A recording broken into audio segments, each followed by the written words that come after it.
누가복음 15장에는 그 유명한 새 비유가 나옵니다.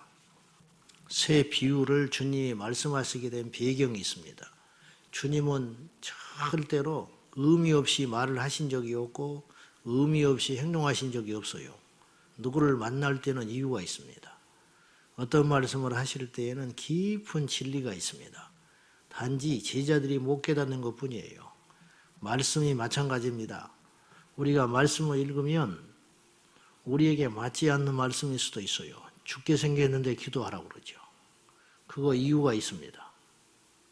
도무지 이 문제를 해결할 수 없는데 주님은 참으라고 그래요. 이유가 있는 것입니다. 우리의 지혜를 하나님의 지혜와 감히 비교할 수 없지요. 하나님의 말씀에 순종하면 우리에게 살 길이 열려요. 자, 아무튼지 이 배경이 뭐냐면 예수님이 세리와 죄인들을 가까이 만나니까 사람들이 수군거립니다. 저 사람이 대단하다 하더니 죄인도 알아채지 못하고 우리도 멀리하는 저 사람, 우리도 더러워서 가까이 하지 않는 저런 사람을 가까이 하면서 세상에 말을 섞고 음식을 먹네. 저 별거 아니구나. 그렇게 빈정거리는 거지요. 그러자 주님이 그 의도를 알아채십니다. 그래서 세 가지 비유를 하잖아요. 하나는 잃어버린 한 마리 양의 비유. 그러니까 99마리가 들어있고, 우리에 있고, 한 마리가 사고 쳐가지고 밖으로 나가버렸는데, 그 99마리를 놔두고, 99마리를 들에 놔두고, 그 한 마리를 찾아 나서지 않겠냐. 그 다음에 두 번째 비유는 드라크마를 10개가 있었는데 한 드라크마를 잃어버렸어요. 그러면 이 한 드라크마는 그렇게 많은 액수도 아니에요. 노동자 하루 품삯이 한 데나리온이니까 어쨌든지 간에 그런데 10 드라크마가 있었는데 하나를 집에서 잃어버렸어요. 그럴 수 있잖아요. 그러면 어떡하냐. 그 한 드라크마를 찾으려고 밤새껏 애써서 그걸 찾았다. 그 말이죠. 그 찾는 게 문제가 아니고 찾은 다음에 행동이 이상해. 그건 뭐냐? 이웃들을 불러다가 그 한 드라크마를 찾은 기쁨으로 인하여 잔치를 한다는 거예요. 뭐 그럴 수 있는가 보다 하지만 우리가 조금만 상식만 있으면 이 행동은 어리석은 행동이에요. 왠지 아세요? 사람 불러다가 잔치하면 한 드라크마 가지고 못해요. 돈을 더 쓰게 된다 이 말이에요. 그리고 한 마리 잃어버린 양의 비유도 그렇죠. 대부분의 경우는 한 마리 포기하고 맙니다. 들에다가 99마리 방치하고 놔두고 한 마리 찾아 나섰다가 들짐승에게 99마리까지 상하면 어떡할 겁니까? 그 중에 또 흩어져 가지고 다 뿔뿔이 흩어지면 그 찾으러 다니려면 얼마나 더 힘든 일이겠어요. 세 번째 비유는 황자, 집 나간 둘째 아들의 이야기죠. 그 아들이 돌아왔어요. 자, 이 세 비유에 주제가 있죠. 주제가 있고 특징이 있어요. 주제가 뭡니까? 알다시피 돌아오는 거지요. 찾은 거지요. 회개와 회복이에요. 회복된 거예요. 한 마리를 찾았지요. 한 드라크마 찾았지요. 집 나간 아들을 다시 찾았지요. 그러니까 회복된 거예요. 돌아왔든지 찾아 나섰든지 어쨌든지 간에 옛날의 그 원 상태로 이렇게 돌아갔다는 거죠. 회복이 됐습니다. 회복. 회개는 죄인의 입장에서는 돌아가는 것이지만 그 주체 되시는 목자, 그리고 한 여인, 그리고 아버지 이 입장에서는 찾은 거예요. 양 한 마리가 돌아왔습니까? 그건 아니지. 목자가 찾으러 갔지. 드라크마가 발이 있어서 돌아왔나요? 아니죠. 눈에 불을 켜고 찾은 한 여인이 있었지요. 또 이 아들이 돌아온 것 같지만 아버지의 사랑이 없었으면 이 아들은 돌아올 수 없지요. 그러니까 찾는 주체가 있었다. 찾는 주체. 이 이야기는 두 번째로 대단히 상식적이지 않아요. 그러니까 어리석다는 거예요. 조금 전에 내가 잠깐 비쳤지만은 한 마리 때문에 99마리를 포기하는 거. 이건 결과적으로 좋으니까 괜찮지. 이거 굉장한 모험이라는 거예요. 모험. 한 드라크마 찾았다고 동네 사람 불러다가 잔치해가지고 한 드라크마 가치보다 더 써버리는 거. 이거 어리석은 거죠.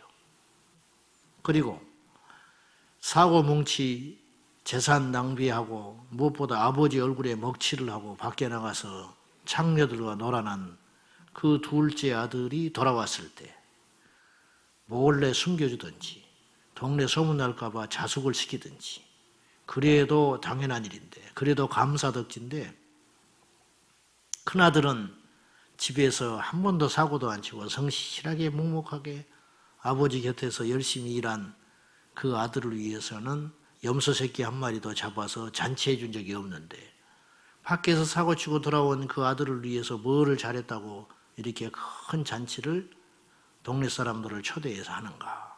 이 둘째 아들의 불만과 불평도 충분히 이해할 수 있습니다. 우리라도 그거 못 견디지. 우리가 지금 이야기니까 제3자로 보니까 그러지 우리가 당사자라면 나부터라도 그거 이해할 수 있겠어요? 큰 상처받지요. 큰아들이 큰 상처받습니다. 이 부당한 아버지의 행동에 대해서 크게 상처받는다 이 말이죠. 그러니까 이 세 이야기는 모두 다 상식적이지 않는 이야기다. 그런 말이죠. 여기서 주님이 말씀하시고 하는 의도는 뭐냐면 너희가 스스로 의롭다고 여기는 너희들은 99마리 양이고 9 드라크마고 집에서 일하고 있는 큰아들이다. 그런데 하나님 아버지의 심정은 너희에게 있지 않아. 너희도 귀하지만 너희가 정죄하고 닥쳐다보듯이 하는 저 죄인들, 세리와 창기라고 죄인 낙인 찍어버린 저들도 아버지께는 잃어버린 아픈 손가락이야. 주님이 이렇게 이야기하시는 것입니다. 여러분, 교회를 다녀도 복음을 만나지 못하면, 교회를 다녀도 예수를 만나지 못하면 종교화되는데 종교의 폐해는 이처럼 잔인하고 무섭습니다. 오늘날 우리에게 그런 모습은 없습니까? 오늘날 점점점 신앙인은 없어져 가고 종교인은 많아지고 이기주의자들, 우리만 천국 가면 돼. 실제로 유대인은 얼마나 교만했는지 이방인들은 지옥의 불쏘시개라 그렇게 말을 했어요. 지옥이 불타려면 불쏘시개가 지옥이 있으려면 고통받는 사람이 있어야 하잖아요. 저 이방인들은 애초에 하나님이 버린 자들이고 지옥에 보내기로 작정한 자들. 우리는 선민이야. 우리는 태어날 때부터 하나님 나라 가기로 작정된 자들이고 저들은 지옥으로 갈 작정된 자다. 얼마나 무서운 이야기입니까? 이게 확신인데 우리도 그런 생각을 할 수가 있어요. 심지어는요, 그것을 믿음으로 착각하기도 해요. 그것은 하나님의 마음을 몰라서 그래요. 아버지 하나님의 마음은 그런 마음이 아니에요. 한 영혼도 가치 없이 지옥에 보낼 영혼은 없다는 거예요. 특별히 이 탕자 이야기는 여러분 다 거기 말씀의 제목이 탕자의 비유 그렇게 써 있을 거예요. 거의 100%. 우리도 다 그렇게 이해해요.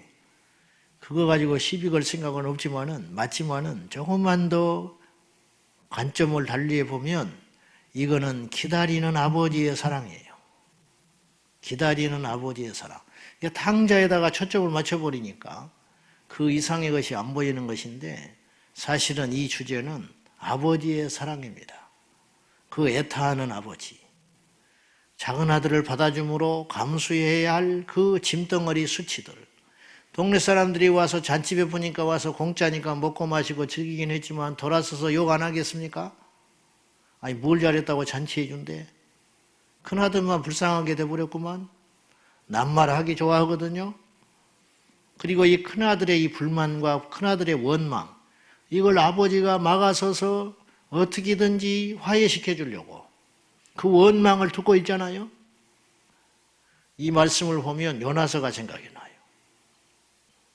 요나가 하나님 말씀에 불순종하여 니느웨로 가지 않고 버티다가 결국은 하나님께서 강제로 니느웨로 보냅니다. 하나님 무서운 줄 알아서 가서 전도하기는 하는데 사흘 길을 하루 만에 돌아요. 그거는 건성건성 돌았다는 뜻이에요. 그런데도 불구하고 니니의 성이 회개하고 주께로 돌아옵니다. 언덕 위에 올라가서 망하는가 보자, 망해버려라, 그런 마음을 가지고 복음을 전하기는 했지만 속셈은 돌아온 걸 원치 않았던 요나가 보고 있는데 왕부터 시작하여 모두가 회개하고 돌아오니까 하나님이 진노를 없애버리고 용서하십니다. 하나님께 원망합니다. 하나님, 이럴 줄 알았습니다. 내가 이럴 줄 알고 안 오려고 했던 거예요. 애초에 용서해 줄 거면 뭐하러 이렇게 화를 내십니까? 이런 뜻이에요. 내가 하나님의 성품을 아는데 결국은 이러실 줄 알았습니다. 막 따져듭니다. 그러자 주님께서 말씀합니다. 요나가 언덕 위에 햇빛이 내리치니까 죽으려고 하거든요. 더워서 죽겠다고. 피할 곳이 없으니까. 그때 박넝쿨을 하나님이 기적을 주셔가지고 그늘을 만들어줬는데 그것이 벌레가 먹어서 말라 죽어버립니다. 그러니까 또 죽겠다고 아우성해요. 하나님이 다 교훈하려고 하신 거예요. 야, 네가 하루 피다가 없어지는 이 말라 비틀어진 박넝쿨로 네가 귀하게 여겼지. 여기를 봐라. 앞뒤를 분간하지 못하는 12만이 있어. 이들을 내가 용서하고 사랑하신 것이 어찌하여 부당하냐. 어찌 내가 이들을 벌할 수 있겠냐. 그리고 요나서가 딱 끝나버립니다. 그 답을 우리가 해야 됩니다. 그 답을 우리가 해야 돼. 조심하십시오. 종교는 무섭습니다. 하나님의 마음을 잃어버리는 율법은 잔인합니다. 옆에서 죽어나가도 관심이 없습니다. 이웃이 굶어 죽는데도 관심이 없습니다. 코로나로 온 나라가 이 지경인데도 내 살기 바쁩니다. 나만 천국 가면 되고 우리 교회만 지키면 되고 그런 것입니까? 우리 눈을 돌려야 돼요. 아버지의 마음이 뭔지 아십니까? 큰아들이 아버지 곁에서 열심히 붙어서 일하는 걸 원하는 게 아니에요. 진짜 아버지의 마음이 뭐냐? 큰아들에게 말은 못하지만 큰아들에게 요구하는 게 뭔지 아십니까? 일하는 걸 원하지 않아요. 가서 네 동생 좀 찾아와라. 근데 그 말을 못하겠는 거예요. 왜 못했냐? 워낙 사고를 크게 쳐버렸어. 큰아들 눈치 보느라고 말도 못하는 그 아버지의 마음. 그러나 밤새껏 잠 못 자고 거리가 먼데도 대본에 알아봤잖아요. 사고쳐 집 나간 아들은 아버지를 몰라보는데 거지 형색을 하고 그 좋은 옷, 좋은 재산 그거 다 망가뜨려버리고 남에게 품꾼에게 속해가지고 일당 받으면서 이 땅도 제대로 못하고 돼지나 치다가 돼지는 부정한 짐승이에요. 그러니까 절대로 해서는 안 되는 일을 마지막에 몰리니까 했다 이 말이에요. 돼지를 쳤다는 것은. 돼지는 하나님 앞에 제물도 드리지 못하는 부정한 짐승인데 막장까지 간 거예요. 해서는 안 되는 일, 먹고 살아야 되니까. 근데 그것도 제대로 품삯도 받지 못하고 돼지가 먹는 지엽열매, 구정물 그거 먹고 있다가 그때서야 정신나서 아버지한테 돌아가야겠다. 믿음이 있었죠. 아버지가 나를 용서해 주신다는 믿음. 이거 하나가 이 둘째 아들을 살렸는데 집이 먼데 아버지가 나간 날부터 계속 쳐다보고 있었으니까 달려나와 혹시 도망갈까 봐 미안해서 못 들어올까 봐 달려나가 측은히 여기고 가락지를 다시 끼워주고 목욕을 시켜주고 새 옷을 입혀가지고 잔치를 열어서 기뻐합니다. 뭐 누구 때문에 잔치했어요? 둘째 아들 체면 살려주려고. 자기 개도 자기가 멸시하면 남도 멸시하거든요. 자리 만들어주려고. 민망할까 봐. 이 둘째 아들을 위해서 희생하는 아버지. 우리가 둘째 아들이든지 큰아들인지 이 둘 중에 하나입니다. 그렇죠? 둘째 아들도 잘한 것도 없고 큰아들도 의롭지 않습니다. 우리는 누구입니까? 교회가 딱 그렇습니다. 하나님 아버지를 중심으로 큰아들이 있고 둘째 아들이 있어요. 교회에서 사고뭉치가 있습니다. 변화되지 않는 거 있습니다. 인간 같지도 않는 성품을 가지고 세상에서도 그 짓거리 안 하는 사람들이 교회 안에 있을 수 있습니다. 그러면 큰아들 된 자들은 그들을 정죄합니다. 뱀 쳐다보듯이 합니다. 그리고 그들은 계속 사고치고 그러면서 어찌할 줄 몰라 합니다. 사람들의 마음속에 은근히 이런 생각이 있어요. 저거 교회 떠나버리면 좋겠다. 그리고 안 보이면 누구도 찾지 않습니다. 큰아들입니다. 둘째 아들 밖에서 거짓됐다는 소리 듣고도 큰아들은 찾아 나서지 않습니다. 미우니까, 괘씸하니까, 그리고 자기 일만 묵묵히 합니다. 우리가 큰아들 아닌가요? 이렇게 가지고는 가다가는 하나님 아버지의 마음을 모릅니다. 최악은 둘째 아들이죠. 그 다음에 큰아들이죠. 아버지의 그 마음을 우리가 어떻게 합니까? 하나님 아버지의 마음. 오늘날 교회가 두 종류가 있다 볼 수 있어요. 그런 의미에서. 작은 아들 형의 교회가 있다. 대먹지 못한 교회, 더러운 교회, 죄인들의 집합소. 혹은 큰아들 형 교회가 있을 수 있어요. 자기 의에 빠져가지고 우리는 저들 같지 않다. 우리는 깨어있다. 우리는 기도 많이 한다. 우리는 헌신 많이 한다. 우리 같은 교회를 봤냐. 큰아들입니다. 하나님이 기뻐하지요. 그지만 돌아서서 아파하십니다. 너희들의 그 의를 나는 그것만으로 기뻐할 수 없다.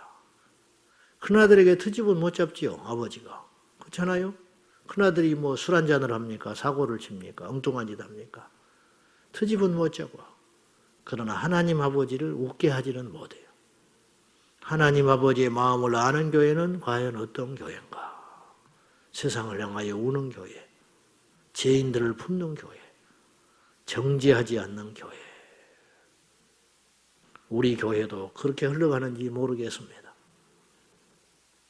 점점점 형식적이 돼가고 마음의 뜨거움이 사라지고 코로나19로 더 보지를 못하니까 더 그래 갑니다. 무섭습니다. 코로나19가 무서운 게 아니고 교회가 아버지의 마음을 잊어버릴까 두렵습니다. 성도들이 믿음에서 떠날까 두렵습니다. 목회자인 제가 점점점 형식적인 사람이 될까 봐 무섭습니다. 굳어져 가는 것입니다. 굳어져가.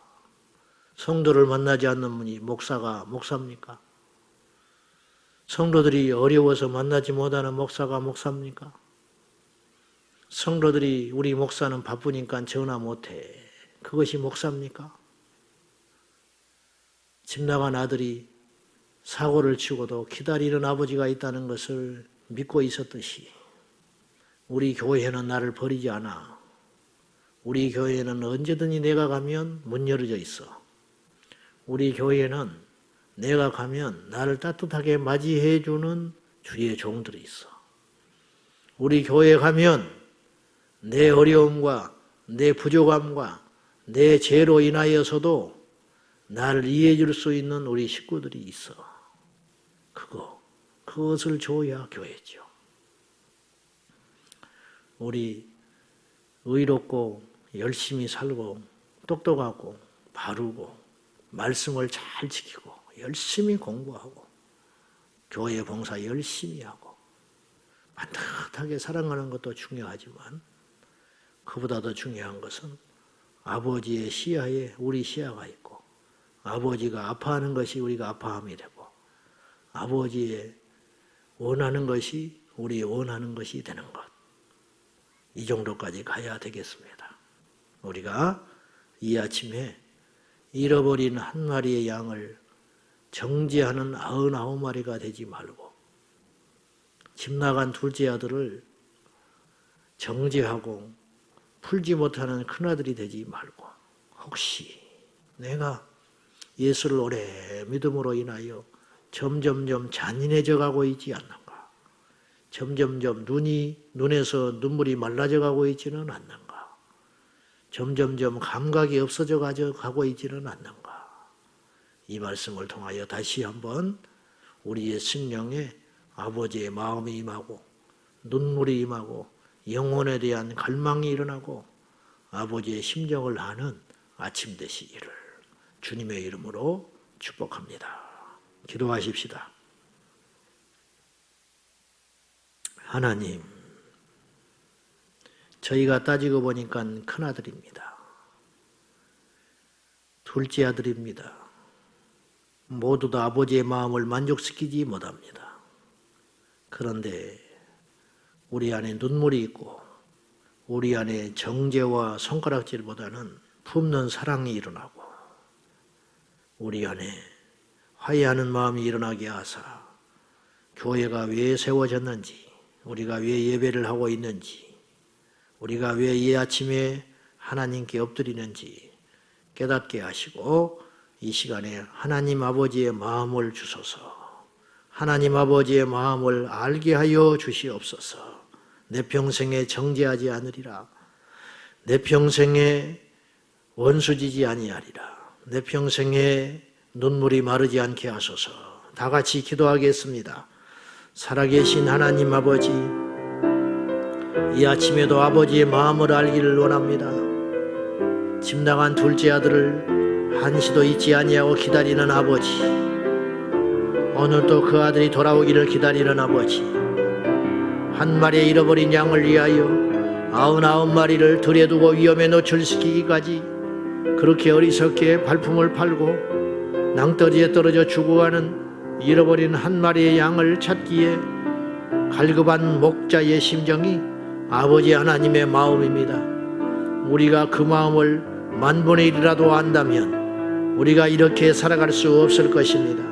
우리도 용서받은 죄인인데 아버지 하나님, 우리가 용서받았다고 용서하시는 하나님을 이해하지 못하며 우리도 과거의 죄인이었는데 우리의 죄를 용서받았다고 죄짓고 있는 저들을 정죄하고 타박한다면 우리는 더 악하고 더러운 자일 것입니다.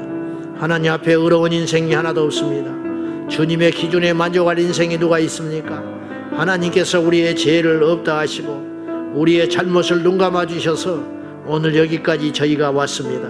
세상을 향하여 정죄할 능력이 우리 안에 있습니까? 세상을 죄라고 말할 자격이 있습니까? 우리는 은밀히 행한 죄가 있지만은 저든 드러내놓고 죄를 행하니 하나님 보시기에는 모두 다 악하고 더러울 것입니다. 아니, 우리가 더 더러울 수 있습니다. 우리 안에 숨겨져 있는 더러운 생각들과 더러운 마음들과 이런 모든 것들이 입 밖으로 나옵니다. 하나님 용서하여 주십시오. 하나님 불쌍히 여겨 주십시오. 주님, 우리를 정죄하지 아니하셨듯이 우리 또한 세상을 향하여 정죄하지 않게 하소서.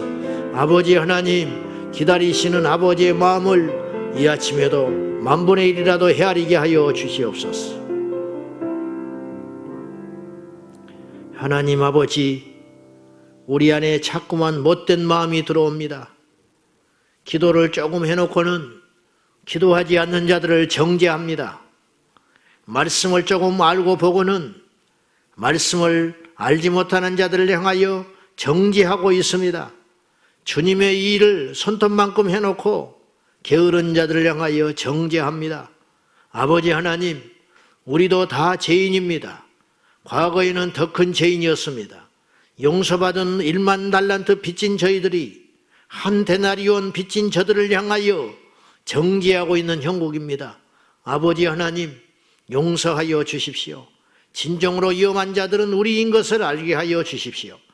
진정으로 흉악한 자들은 우리인 것을 알게 하여 주시고 내 평생에 정죄하지 않게 하여 주십시오. 내 평생에 손가락질하지 않게 하여 주십시오. 내 평생에 함부로 말하지 않도록 도와주시옵소서. 그 사정이 되어보지 않고는 말할 자격이 없습니다. 그 상황에 놓여보지 않고는 말할 수가 없는 것이거늘 우리는 너무 쉽게 단정하고 정죄합니다. 주님 용서하여 주십시오. 우리 한국교회 모든 성도들이 겸손하게 하시고 세상을 향하여 정죄할 것이 아니라 세상을 품고 울고 여호와께 대신 죄를 구하는 저희들을 되게 하여 주시옵소서. 돌아온 둘째 아들로 인하여 기뻐하는 아버지뿐만 아니라 덩달아 기뻐하는 큰아들이 되도록 도와주시고 아버지의 심정을 헤아리는 우리 모두가 되게 하여 주시옵소서. 예수님의 이름으로 간절히 기도하옵나이다. 아멘. 주여, 주여, 주여. 아버지 하나님, 정죄하지 않고 않게 하소서. 손가락질하지 않게 하소서. 눈을 흘기지 않게 하여 주소서. 우리는 더 큰 죄인입니다. 우리는 더 흉악한 자입니다. 주님